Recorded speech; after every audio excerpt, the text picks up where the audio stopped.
ஒன்று மனத்து விளக்கு, உள் ஒளி. மனத்தில் இயற்கையாக ஒளி ஒன்று விளங்குகிறது. அதுவே ஆன்மீக விளக்கு.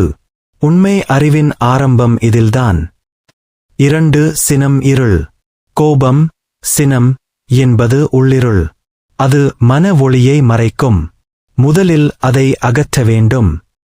3 சினத்தை அகற்றும் பயிற்சி. கோபம் வந்தால் அதை அடக்கி மனதை அமைதியாக்க வேண்டும்.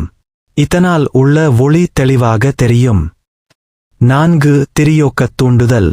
சூரிய, சந்திர நாடிகளை தாண்டி அக்கினி கலை, சுஷும்னா சக்தி எழுப்ப வேண்டும். இதுவே உண்மையான யோக சக்தி எழுச்சி.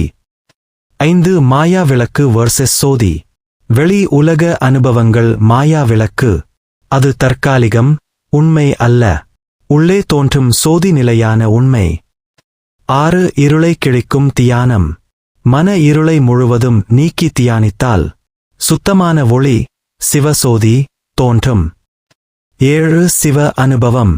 அந்த ஒளியே சிவம். அதை உணர்ந்தால் தனி நான் மறையும். ஆனந்த நிலை வரும். சுருக்கம், ஒன் லைன் எசன்ஸ். சினம் என்ற இருளை நீக்கி மனத்தில் உள்ள ஒளியில் தியானித்தால் சிவசோதி வெளிப்படும்.